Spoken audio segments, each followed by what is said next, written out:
Joel Osteen is never going to say anything that's going to make anybody uncomfortable ever on any level ever. He said, I destroyed it the first time with water. The last time I'll destroy it with fire. And the disciples ask him, Lord, what will be the sign of your coming? God wouldn't make us go through something like that. And to them I say, really? Why don't you go tell that to the underground Christians in communist China right now who are being killed by the thousands? Why don't you go tell that to the Christians in Syria right now who are being chopped up into pieces in the streets? Do you think fat, lazy American Christians are better than them? And before I get into this, I would like to say that any Christian listening to this, it doesn't matter if you think I'm right about what I'm about to say, or you think you're right about what you say, as far as your salvation is concerned. You're not going to go to heaven or hell based on if you are right or wrong on this subject. Let's start with that. There was a preacher named John Darby a few hundred years ago, and he came with the angle at the end times that the rapture would happen. The rapture meaning when whoever's left here on earth that are still actually real Christians will be pulled up off this earth before God completely destroys it with fire, with wrath. He said, I destroyed it the first time with water. The last time I'll destroy it with fire. So before he brings his wrath down to that level, he will pull whoever's left, the remnant as they're referred to, out of here. Dispensationalism comes in and says that that rapture that we refer to will happen prior to all the really, really traumatic things that are going to happen in the earth during the Great Tribulation. That has been laid out in Daniel and Matthew 24 and 2 Thessalonians 2 and a lot of other places. It's been talked about. They say, John Darby and then Scofield wrote the Bible that backed up Darby's angle at this. The rapture could happen at any second. The rapture, they would go to the churches and they would say the rapture could happen before this church service is over. So you better get right now, because it could happen like that. In the blink of an eye, which is what it says. It does say in the blink of an eye. Boom, just like that. So what that led to was mass revival. I mean, people were like, I don't want to get left behind. Remember the Left Behind books? And so a lot of people got saved, and a lot of things happened that were actually positive things. A lot of people got saved. But when you start reading about Matthew 24, to me, is the one I've told most people to read. Matthew 24 is where Jesus is sitting with his disciples, and the disciples ask him, Lord, what will be the sign of your coming? Meaning, what's going to be going on the earth before you are about ready to come back? And then Jesus takes the next about 27 verses of Matthew 24, and he says, okay, this will happen, and then this will happen, and then that, and then that, and then this, and then this, and it's in order, just like this, all the way down through.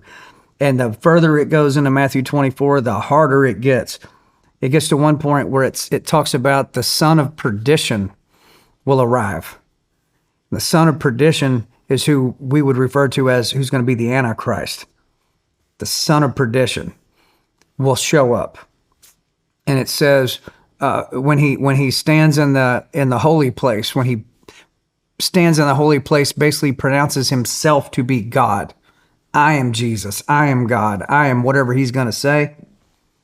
It tells the Christians that are still alive at that point to run. Run. Don't fight him. Run. Get out. It says, run to the mountains. It says, woe to the women who are with child or in labor. To the farmer in the field, do not return to your house to grab your cloak. Run. Get out. Well, that ain't the end. And then it continues, and it goes on and on and on. And after it gets way deep into that chapter, it says, and then you will see the sign of the coming of the Son of Man. Meaning, that's when you'll see me coming back. After all this has happened, then you will see me. The reason they stopped preaching that is because it's very uncomfortable for Christians to have to think about that. You mean I'm going to have to go through that if I'm still here? Based on what that says, yeah, that's what it says. And then I've heard some Christians say, and even some preachers, that have attacked me online have said, God wouldn't make us go through something like that. God wouldn't do that to us. And to them, I say, really? Why don't you go tell that to the underground Christians in communist China right now who are being killed by the thousands?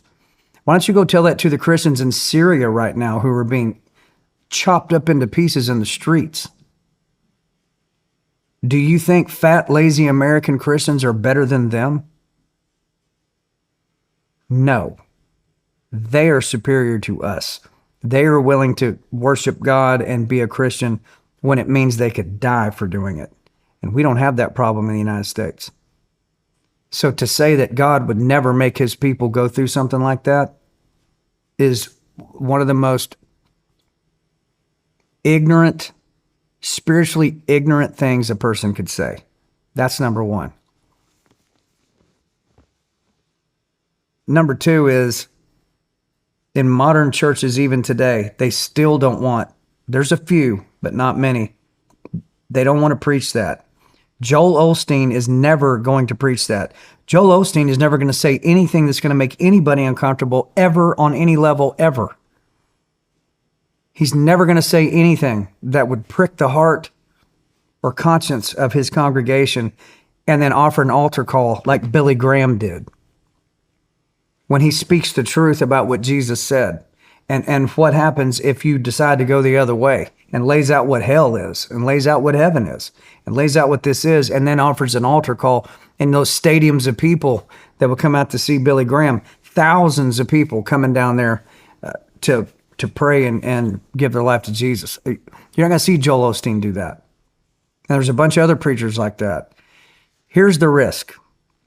The risk in dispensationalism and what I am saying, the difference in the two. And again, this is not you're not going to go to heaven or hell based on which one you think is right. The risk is when the Antichrist shows up and I'm still here and I go, that's the Antichrist. When the mark of the beast shows up and they're telling everybody, you got to put this chip in your wrist or you can't buy or sell. When those things happen and Christians are still here, they're not going to believe that's the Antichrist, and they're not going to believe that's the mark of the beast, and they're not going to believe any of this stuff because we're still here. Because if that's really what that was, he would have already pulled me out of here. That's the risk. That was part of the point of Revelation, was to bring on that conversation. And I had it with Tucker Carlson to begin with. And that is a real risk. So I ask Christians to go read Matthew 24. Go read 2 Thessalonians 2 for yourself. Read it slowly and read it a few times by yourself. Just read it and word by word and see what I am saying in these. And then you're going to hear preachers go, he was talking about 70 AD when this happened and that. And they try to twist this thing all the way back to Darby and Schofield and all that. But just read it for yourself. Because everything that needs to be in place for the tribulation to happen is now here. My dad's been preaching since the late 1970s. And he said, John, myself, other preachers, ministers that I knew, none of us could understand how a lot of the things in Daniel and Revelation and 2 Thessalonians 2 could even take place. Like it was like science fiction. He said, like, for instance, it says you can't buy or sell anywhere on the earth unless you bear the mark of the beast. He goes, well, how in the world, we're thinking, would you be able to monitor every single person on the face of the earth? That's impossible. That sounds funny to us now, right? Because of course you can monitor every single human being on the face of the earth. Of course you can. They're doing it right now. They just haven't weaponized it to that point yet. He said, this is my dad. He goes, we didn't have satellites all the way around the earth back then. I mean, you can get a cell signal in Uganda in the middle of nowhere now, right? I mean, you can talk to anybody anywhere. Mm-hmm. It talks about how the Antichrist can project his message onto the entire earth at the same time. He can basically communicate to the whole planet. I was like, well, how in the world? He said, we're all going, how in the, maybe he's telepathic. My dad said that.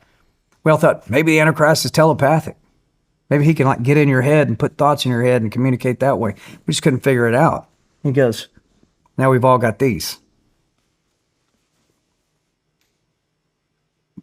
we talked earlier about the days of Noah, and that's the way it's going to be in the end. And we talked about in the days of Noah where fallen angels thrown down to the earth, polluted the human race, everybody except Noah and his family, God flooded the earth. And the point of the devil doing that was to try to derail the birth of Christ. That was the point. If we can pollute the entire human race, we messed up the bloodline that'll eventually have Jesus Christ being born. That was the plan. God saved Noah, they failed. Noah starts it over, here we go again. You go to the beginning of the New Testament, it shows the entire bloodline of Noah all the way through Jesus Christ, all the way through the end. Beginning of Matthew shows the whole thing. So the question is, if it's going to be like it was in the days of Noah and the devil tried to pollute the whole human race, how's he going to try to do it this time? What's he going to try to do to keep Jesus from coming back where he ultimately loses? What's he going to do? Is he going to try to pollute the human race again? Maybe.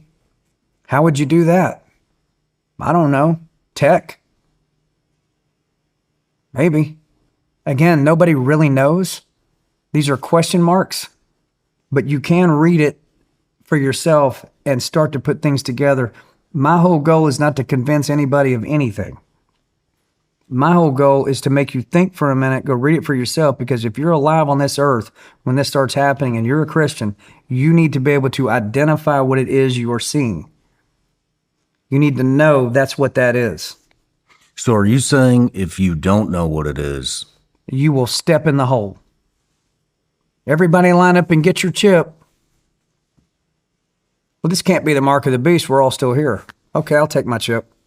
And what does it say about people that take the mark of the beast? If you take anyone who takes the mark of the beast, their name is not written in the Lamb's book of life. That's the book. That's everybody that belongs to Jesus that's going to heaven is in the book, the Lamb's book of life. If you take that, you are not written in the Lamb's book of life. I'd say that's a pretty final move. So can you imagine if you didn't recognize that for what it was because you didn't have the discernment in you? And where does discernment come from? Does it come from you? Where does it come from? The Holy Spirit, right? So if he's not in you and you're not able to discern that and you walk right into that wood chipper, well, there you go. People need to think about that because, I mean, I'm telling you, with AI coming on board like it is right now, we're not that old. Very good chance. If we live out our years like we're supposed to, I think we see it. I think about it all the time. I think we're going to see it.